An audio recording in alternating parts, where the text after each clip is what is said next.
Hey, shalom, shalom, shalom lakam, which is peace unto you all.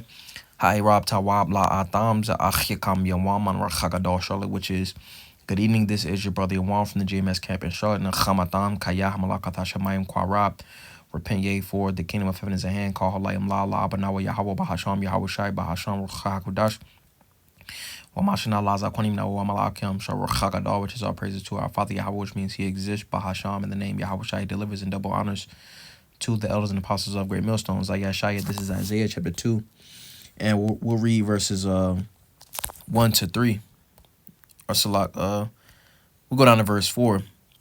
But it says, the word that Yashaya, Isaiah, the son of Amos, saw concerning Judah and Jerusalem. All right, and ultimately, this is, who this word is essentially addressed to. I'm going to get this real fast because the whole scriptures, all right, it's the nation of Yasharallah. This is Amos chapter 3, and we'll give verse 1 and 2. And it says, hear this word that the Lord hath spoken against you, O children of Yasharallah. It says, against the whole family which I have brought up from the land of Egypt, saying, you only have I known of all the families of the earth. Therefore I will punish you for all your iniquities. Now going back to Isaiah chapter 2 and verse 1, it says the word that Isaiah the son of Amos saw concerning Judah and Jerusalem. Because this doesn't consist of, the heathenistic nations. All right, this is only to, the word is first and foremost for the elect. All right, in which in the kingdom, all of us will be made perfect. All right, with the elect ultimately reaping the benefits, of the kingdom first go around, with 2/3, they'll be born back in the kingdom, with the law, statutes, and commandments. All right, and their what parts, you see. But all right, this word is not for it's not the Lord isn't dealing with with the other nations. All right, and just to prove that point, let's get this real fast. This is Tahoyam Psalms chapter 147, and we'll get let's start at verse 16. All right, and it says, he giveth snow like wool, he scattereth the hoarfrost like ashes, he casteth forth his ice like morsels. Who can stand before his cold? It says, he sendeth out his word and melteth them. He causeth his wind to blow, and the waters flow. He sheweth his word unto Jacob, his statutes and his judgments unto Yasharallah. He hath not dealt so with any nation, and as for his judgments, they have not known them. Praise ye the Lord, Yahweh Bahasham, Yahweh Shai. So ultimately the Lord is not dealing with the other nations, all right? The Lord is dealing with, the Israelites, all right?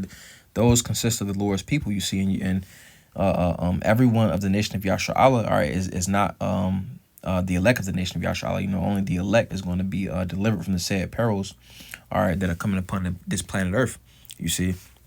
But, going back to Isaiah chapter 2 and verse 1, it says, the word that Isaiah the son of Amos saw concerning Judah and Jerusalem.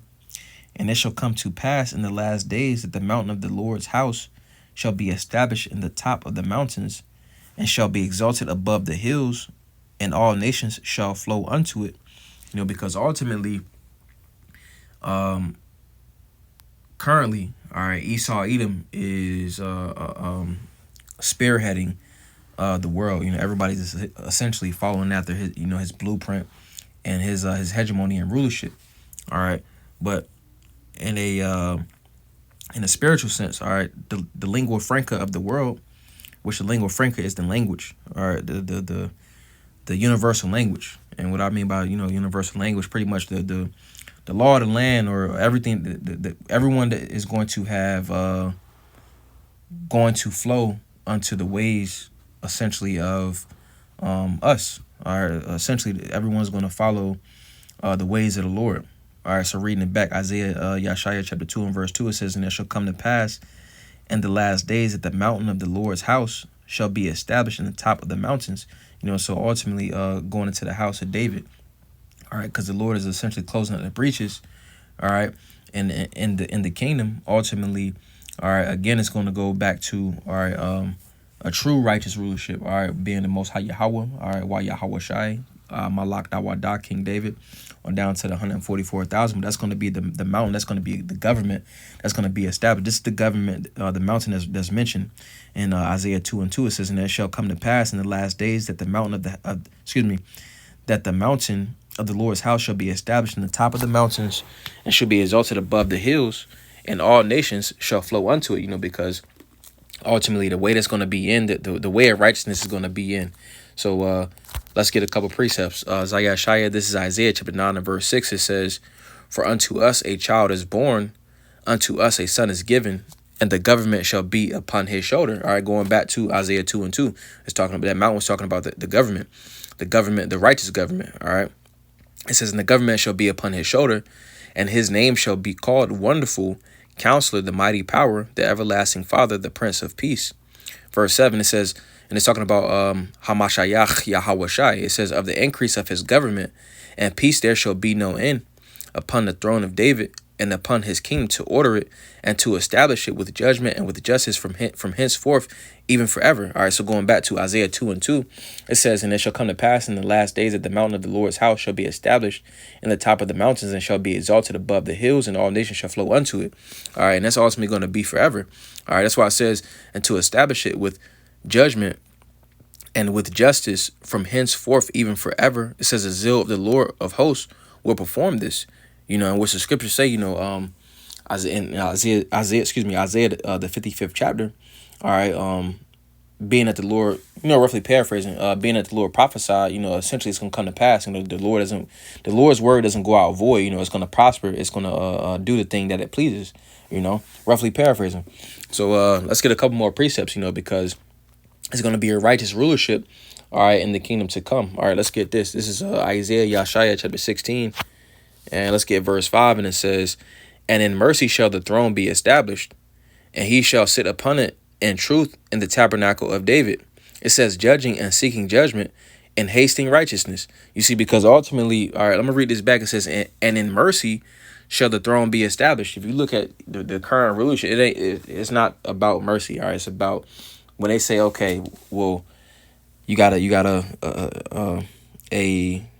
guess a defendant, and you got the plaintiff. All right, and just for example, Esau's plaintiff say it's the state or like federal or something like that, and the defendant, all right, generally, in this society will be Jake. You see, well, being that Esau's system is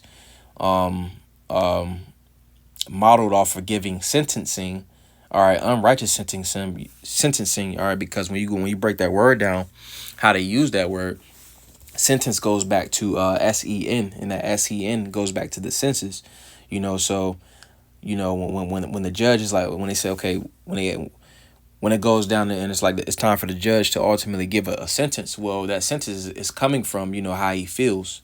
All right, that's why they use the term sense or the SEN.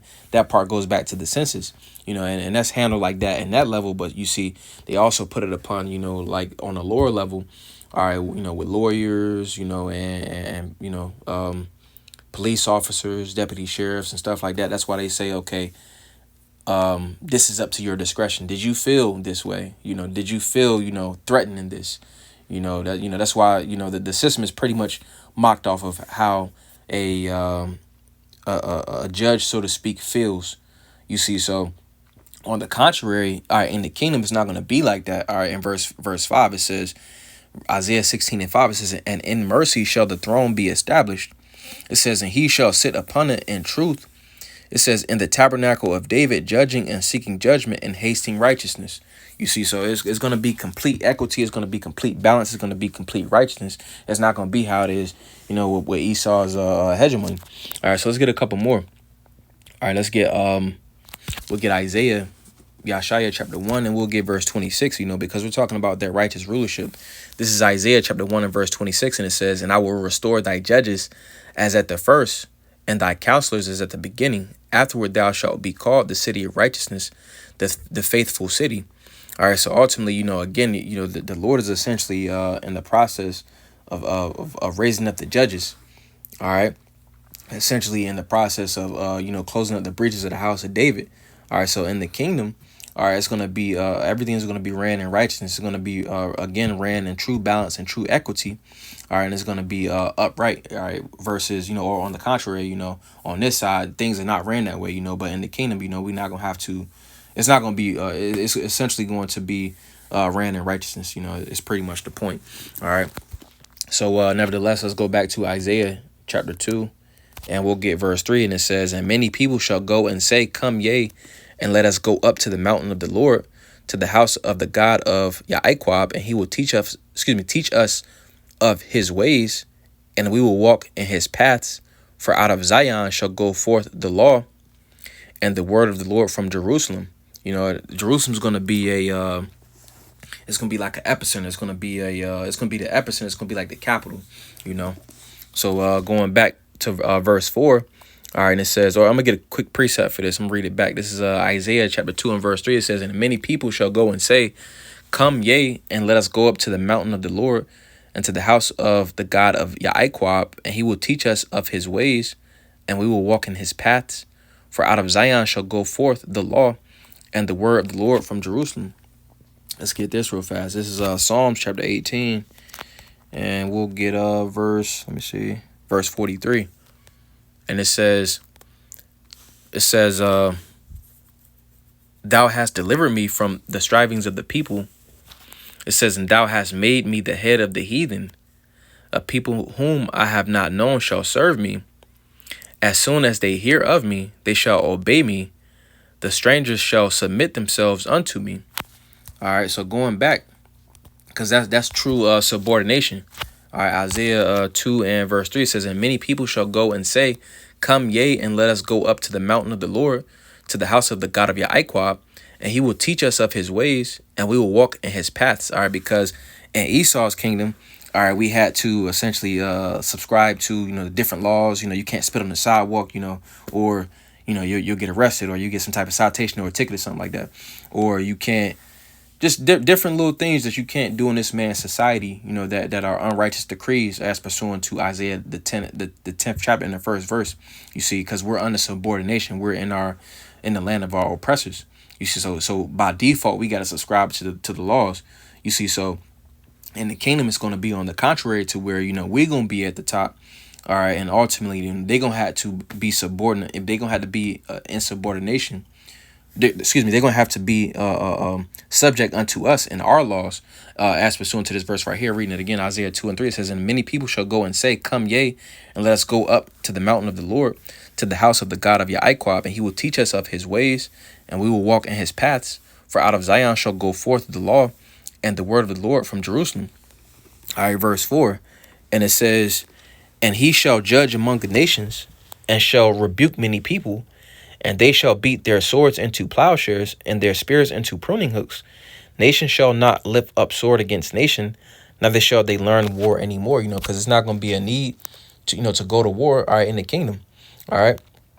Isaiah Yeshaya chapter 14 and verse 5 says, "The Lord hath broken the staff of the wicked and the scepter of the rulers." The Lord has essentially, he's in the process of breaking, that power that Esau Edom has. All right, which, a part of that power is the deception. This man is being exposed, so he still has a little sliver of power, but the Lord is breaking that.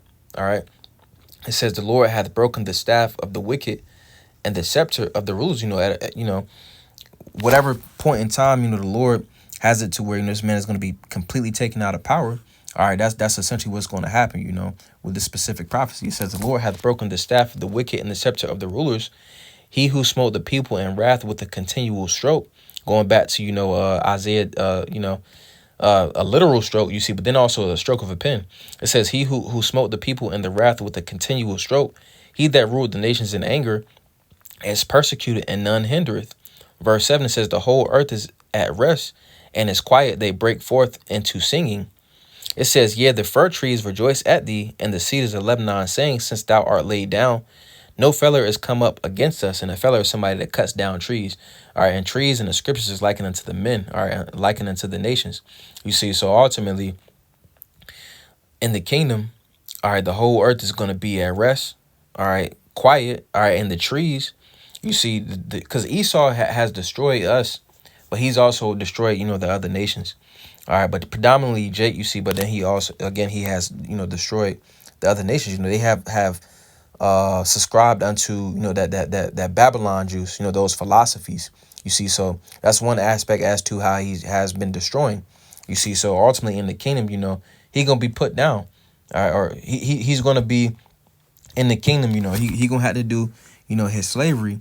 You see, but then he's gonna essentially be eradicated. It's not gonna be any more of Esau. You see, but it's pretty much the point that in the kingdom is gonna be peace. All right, right now it's chaos. People are in a constant state of anxiety. All right, people are essentially always on edge. You see, but in the kingdom it's gonna be true rest. All right, in which essentially the nation of Yasha Allah is going to have abundance, and we're essentially going to be living that peace. So just wanted to go into that. We went into Isaiah chapter 2 verses 1 to 4, and Adam Tazah. On the next one we pick it up at verse 5. So Adam Tazah Zabanaya Palos, or that was a beautiful edification through the spirit. While Adam Tazah Atam Yashlaila Tawablo as well. You have a good night. Wash Shalom Makam, which is peace and Tiwa. Shalom.